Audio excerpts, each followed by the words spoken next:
ഈ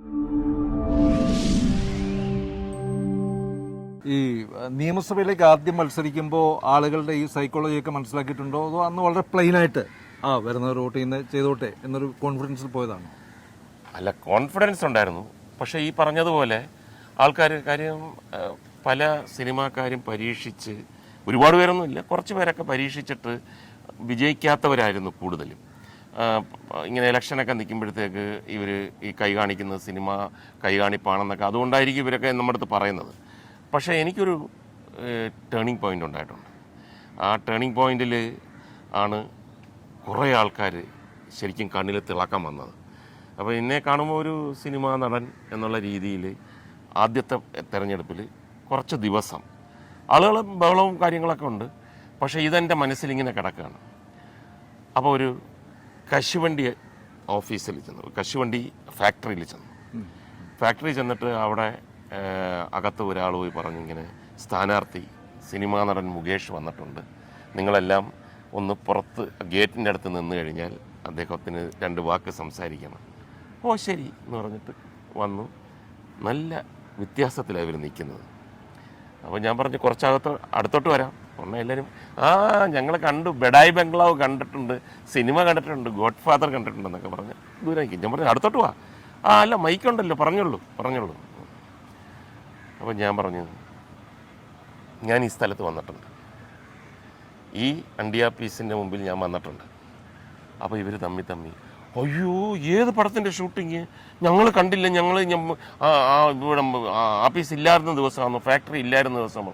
ഞാൻ പറയാനൊന്നുമല്ല, സിനിമയിൽ വരുന്നതിന് മുമ്പ് ഒരു ചെറിയ ഒരു കൗതുകം വന്നു. സിനിമയിൽ വരുന്നതിന് മുമ്പ് ഞാൻ പറഞ്ഞു, എൻ്റെ അമ്മുമ്മ, അതായത് വകയിലമ്മൂമ്മയല്ല, അമ്മയുടെ അമ്മ, സ്വന്തം അമ്മൂമ്മ ഈ ഫാക്ടറിയിൽ കശുവണ്ടി തൊഴിലാളിയായിരുന്നു എത്രയോ കാലം. ഞാൻ സ്കൂളിൽ പഠിക്കുമ്പോൾ അമ്മുമ്മ എന്നെ ഇവിടെ കൊണ്ടുവന്നിട്ടുണ്ട്. എല്ലാ ആഴ്ചയിലും ശമ്പളം കിട്ടുന്ന ദിവസം ഇവിടെ ഒരു വലിയ മാർക്കറ്റ് വരും, ഷർട്ട് പാത്രങ്ങൾ വിൽക്കുന്നതൊക്കെ ഭയങ്കരമായൊരു മാർക്കറ്റ് വരും. അപ്പോൾ അതെല്ലാം കാണാൻ വേണ്ടി എന്നെ കൊണ്ടുവന്നിട്ടുണ്ട്. നിങ്ങളെ ഇപ്പം ആൾക്കാർ കൊണ്ടുവന്ന് അറിഞ്ഞൂടാ, അന്ന് എൻ്റെ അമ്മുമ്മയും എൻ്റെ അമ്മുമ്മയുടെ കൂടെയുള്ള ഇവിടെ കൂട്ടുകാർ ജോലി ചെയ്യുന്നവരുടെ കയ്യിലെല്ലാം ഈ കശുവണ്ടിയുടെ കറ ഇങ്ങനെ പുരണ്ടിട്ട് ഇങ്ങനെ ഇരിക്കും.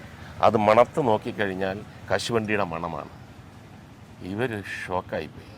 ഞാൻ പറഞ്ഞു, ഒരുപക്ഷെ എൻ്റെ അമ്മുമ്മ ആഗ്രഹിച്ച് കാണും കൊച്ചുമകൻ എന്നെങ്കിലും ഒരു സ്ഥാനാർത്ഥിയാകണമെന്ന്. എനിക്ക് അമ്മുമ്മയുടെ ആത്മാവും ഒരു സാമീപ്യവും ഇവിടെ എനിക്ക് അനുഭവപ്പെടുന്നുണ്ട്. ഇനി വന്ന് ഒരു ഭയങ്കര ഐസ് ബ്രേക്കിംഗ് ആയിരുന്നു.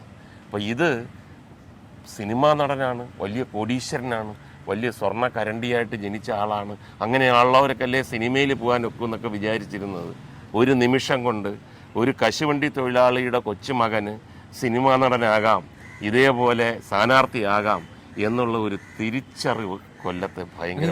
ഈ കൺക്ലൂഷൻ ഉണ്ടല്ലോ, അതൊരു രാഷ്ട്രീയക്കാരൻ്റെ കൺക്ലൂഷനാണ്. അത് മുകേഷ് ഈ രാഷ്ട്രീയ അനുഭവം കൊണ്ട് ആർജിച്ച ഒരു ടെക്നിക്കാണെന്ന് എനിക്ക് തോന്നുന്നു. അല്ല, അങ്ങനെ പറയാനൊക്കത്തില്ല. കാരണം അതിനകത്ത് കാപഢ്യമുണ്ടായിരുന്നെങ്കിൽ, അത് ഉണ്ടാക്കിയ കഥയായിരുന്നെങ്കിൽ ഈ പറയുന്ന സത്യമാണ്. ഇത് എനിക്ക് അവിടെ ഫീൽ ചെയ്തത്, അവസാനം പറഞ്ഞ ആ അമ്മുമ്മയുടെ സാമീപ്യം, അല്ലെങ്കിൽ ആ അമ്മുമ്മ കാണുന്നുണ്ട് എന്നുള്ള ഒരു തോന്നലായിരിക്കും എന്നെ കൊണ്ട് അത് പറയിപ്പിച്ചത്. അല്ലാതെ അവിടെ വന്നിട്ട് ഇവരെ ഇത് പറഞ്ഞ് ഇങ്ങനെ അടുപ്പിക്കുക അതൊന്നും അങ്ങനെയല്ല.